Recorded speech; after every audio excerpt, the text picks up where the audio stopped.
What? Are you watching this too on Twitter? All right, guys, let's talk. Me and you together. It's your friendly neighborhood child and adult psychiatrist, Dr. Mitnaul, and let's dig into the wild world of Twitter and the questions that you have for me there. Can we make some time to do that? You come to the right place. Let's get into it. Hey friends, so for this segment, we're gonna have my fantastic assistant asking me questions from the wild world of Twitter that you guys have submitted or other people have submitted out there as well. So follow along, guys, and send me your best. Arlen Dynamo asks, how do I get better sleep without relying on sleep pills? Arlen, great question, and I appreciate that. That's a really crucial one. So sleep is important. It's kind of a foundational building block to our lives in general. And if you're not feeling anxious or depressed, you may be if you're getting really poor sleep, especially chronically. So it's going to be really important to have good sleep hygiene. And so, often we talk about dental hygiene and making sure that your teeth are taken care of. There's personal hygiene and making sure that your body is kind of washed and clean. But when it comes to sleep hygiene, there are some things that we often recommend that are really, really important. So here are some cornerstones. Number one, we want you going to bed at the same time every night, or trying to get close to that. Our brains expect or like to be able to expect their environment and like to have predictable routines. And so it'll be really important and helpful if every night you're going to bed around the same time. You don't have to remind your body when it's lunchtime. It tells you that it's feeling hungry, right? So doing that can be really, really helpful. The other part is being physically active also helps many people to get a lot better sleep. And so those are just some of the first two pillars. If you're thinking of more or looking for more organic ways to help you improve your sleep, check out my video where I talk a lot about some other strategies too to help you to get some really good sleep. And if you don't find the answer there, let me know and I can do a more extensive video that talks and tailors to the specific questions that you might have about your sleep. Thanks, Arlen. I appreciate the really, really great question. You've helped a lot of people today. All right.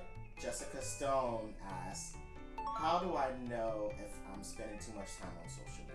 Jessica, also a really, really great question. I mean, really the most important thing is that if you're watching this channel, it's the right amount of time. I'm just joking. But the really important thing, Jessica, is how is it impacting your life, right?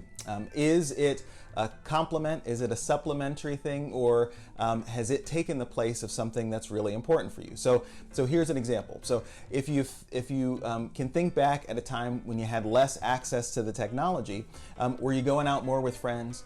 Were you a part of more clubs or civic organizations? Maybe you were volunteering or soup kitchen or feeding the hungry.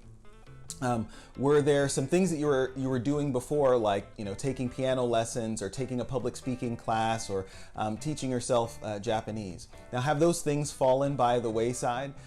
If so, when you take an inventory of your time and how it's being spent, you'll probably notice that there's a big black hole there, and that black hole is probably connection through the phone and social media and all those things. So are they evil? No, but they do threaten to take away some of the really beautiful things in our life. So decide for yourselves, what are the most important things that I need to grow as a person? And am I engaged in them in the way that I want? With my social life or my faith life or, activity and exercise? Am I stimulating my brain? If those four areas are properly served and you're feeling nourished by those things, then you're probably doing it right. If it's off balance, then probably one of the things that's stealing a bit of that is your connection to the digital world. So look for ways that you can scale that back. All right, Chris Cross asks, Dr. Mitnaul, do you wait until a patient is over the age of 18 to diagnose a mental disorder? Okay, that's a really great question, Chris Cross. Thanks so much for offering it. And it's important because actually the way that we think about the brain and certain mental disorders, that actually their earliest presentation may be when someone is really young or small. And for instance, there are certain diagnoses that we consider to be neurodevelopmental disorders, meaning that it's part of the brain's wiring once a person is here. And so And those disorders might be things like, autism spectrum or ADHD and anxiety, right? Just to give you a couple of examples.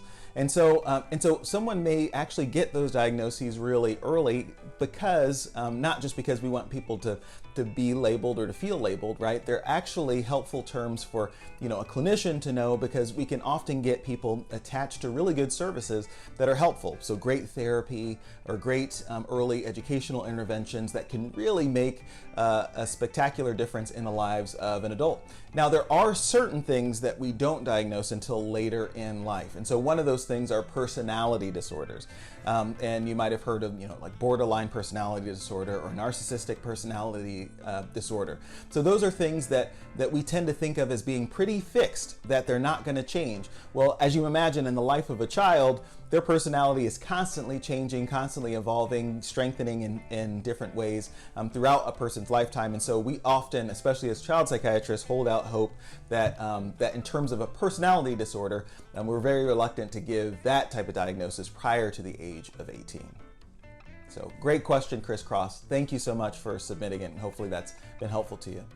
Thank you guys for watching. Remember, if you have questions that you want me to answer in a future show, feel free to take a look at where I am on social media, and certainly you can submit your questions there below here on the YouTube channel as well. We check those all the time, and so I appreciate your questions there as well, and we're happy to spin those into an episode. Sometimes you guys offer such great questions that they really deserve their own kind of one segment take, so that we can break into it and help you to understand it to the best, and hopefully give you some tips and tools to use in your own life or in the life of someone that you might know or love. So don't forget to do that. As always, I appreciate you liking, sharing, subscribing. That helps us to grow, and helping us grow means we're able to reach more individuals who could benefit from this information, and hopefully reach them where they are. So thank you so much for being a part of this amazing project. I look forward to talking to you soon